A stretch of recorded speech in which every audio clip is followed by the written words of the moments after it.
Mais voyons, Steve, je te dis qu'en connaissant les identités des super-héros et des super-vilains, on pourra beaucoup mieux protéger la population. Mais qu'est-ce que tu fais de la vie privée des gens si je veux pas que les gens sachent qui je suis? Mais on sait déjà qui tu es. Et si je veux protéger mes amis? Mais ils ont tous 90 ans ou ils sont morts? Ouais,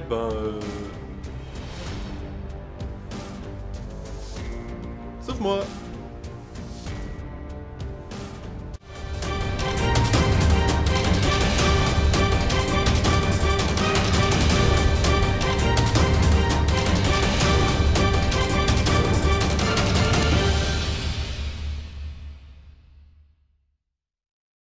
Salut à tous, c'est le collectionneur, j'espère que vous avez apprécié cette petite introduction de teaser, de trailer, de bande-annonce du prochain film Funko Pop Civil War The Movie. Oui, c'est long à dire, parce qu'aujourd'hui, on va voir la Marvel Collector Corps Civil War. Générique.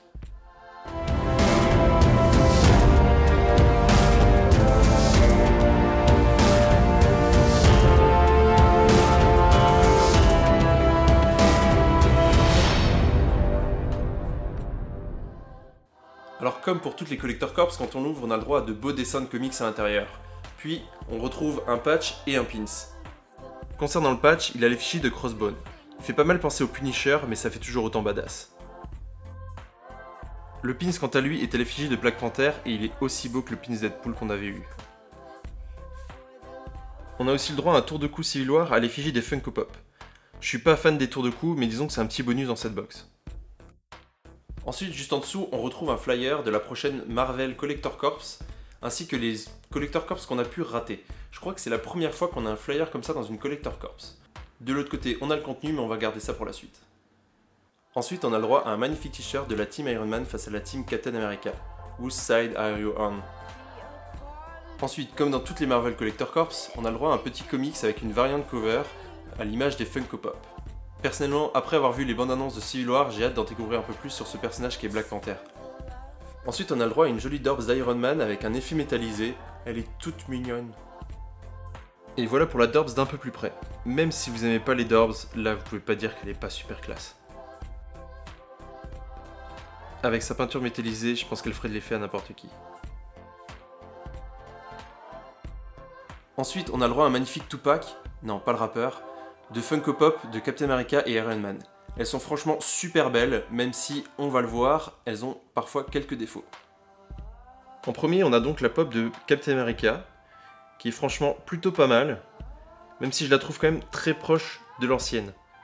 Alors vous voyez qu'on a une peinture métallisée au niveau du casque, donc je sais pas à quoi ressemble la Captain America Civil War, puisqu'elle doit être encore plus proche de celle-ci.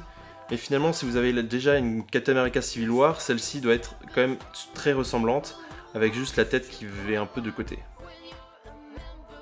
La Iron Man, quant à elle, vient dans une position un peu dynamique, comme on a le cas avec par exemple la figurine Superman de Batman vs Superman, ou également la Deadpool qu'on a eu dans la Collector Corps Deadpool.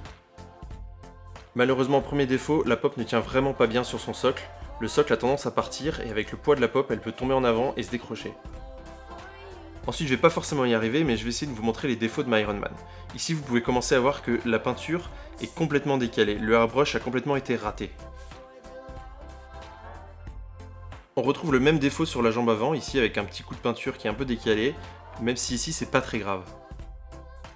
Encore une fois, ici sur l'autre jambe, de la peinture décalée et ici de la peinture absente. Ensuite, sur le torse, ici on retrouve encore de la peinture un peu absente et des taches sur l'avant. Donc vous voyez que sur ma pop, j'ai eu pas mal de airbrush ratés. J'espère obtenir un échange, j'ai fait une demande. Autant ça serait une figurine classique, j'aurais pas fait de demande, j'en aurais peut-être acheté une. Ici, c'est une figurine quand même assez rare, puisqu'on peut l'avoir que dans la Collector Corps, donc je suis un peu dégoûté, surtout pour la partie arrière. Pour ma part, les pops sont placés dans un meuble où on voit l'avant et l'arrière, c'est pour ça que l'arrière est assez important pour moi. D'ailleurs, j'avais pas remarqué, mais ici, le haut du bras n'est pas peint non plus. Concernant le problème de peinture, il semble que je sois un cas assez isolé. Donc pour ceux qui ont eu deux pops en bon état, elles sont franchement super classe, avec une super dynamique de pose. Ensuite, on retrouve pour la première fois le contenu de la Marvel Collector Corps avec un flyer. Donc là, on a le droit au t-shirt de la Team Iron Man versus la Team Captain America avec le dessin du concept art. Ensuite, on a le droit aux petites indications concernant le comics avec l'artiste qui a réalisé ce comics. Ensuite, on nous indique que la figurine qui était au départ prévue dans cette box était un Falcon Captain America. Ils ont finalement décidé de changer en dernière minute, de sauter l'étape de concept et de directement sculpter les figurines et de rapidement passer en mode production. C'est peut-être pour ça que j'ai des problèmes de peinture. Ensuite on a l'Adorbs, le patch et le pins, et le tour de cou où on nous indique qu'en fait c'est pour la deuxième année pour pouvoir accrocher nos nouveaux pins de toutes les prochaines Collector Corps. Voilà, merci à tous d'avoir suivi ce déballage de la Marvel Collector Corps et merci d'être toujours de plus en plus à suivre la chaîne. Évidemment, si vous avez aimé cette vidéo, n'hésitez pas à mettre un thumbs up. Et puis, dites-moi en commentaire si vous êtes plutôt Team Iron Man ou Team Captain America. Bien sûr, je ne jurerai pas, mais moi je suis plutôt milliardaire philanthropiste que soldat naïf.